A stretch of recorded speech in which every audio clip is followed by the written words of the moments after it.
नमस्कार मंडळी, चला आज आपण बनवणार आहोत देवपूजेच्या नारळापासून खोबरावडी. खोबरा बर्फीसुद्धा म्हणतात. तोंडात टाकताच विरघळणारी ही खोबरावडी सर्वांनाच आवडते. बघता क्षणी अशी खावीशी वाटते आणि तोंडात टाकताच विरघळते. खरंच सांगते, एकदा अशा पद्धतीने करून बघा. करण्याची खूप सिंपल पद्धत आहे. याचा मोठा ब्लॉग आपल्या चॅनलवरती अपलोड केलेला आहे.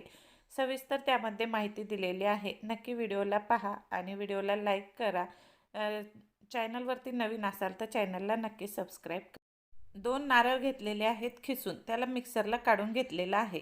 1 चमचा तूप घालून छान परतून घ्यायचं आहे। परतून झाल्याच्या नंतर त्यामध्ये 1 वाटी अशी साय घालायची आहे आणि थोडंसं त्यामध्ये दूध पण घालायचं आहे। त्यानंतर 2 ते 3 चमचे खवा घातलेला आहे। खवा ऑप्शनल आहे, असेल तर घाला, नसेल तर नाही घातलं तरी चालतो। तरी पण ही खोबरावडी खूप छान होते।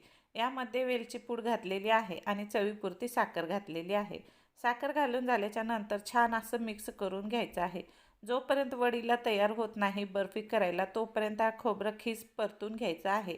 त्या अगोदर एका ताटाला तूप लावून घ्यायचं आहे। पाहू शकता अशा पद्धतीने कढईला जेव्हा हे मिश्रण सोडतं तेव्हा हे परफेक्ट झालेलं आहे।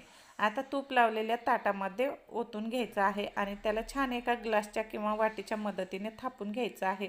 जितकी पातळ आपल्याला खोबरावडी बनवायची आहे तेवढी पातळ थापून घ्यायची आहे आणि वरतून आपल्या आवडीचे ड्रायफ्रूट घालायचे आहेत।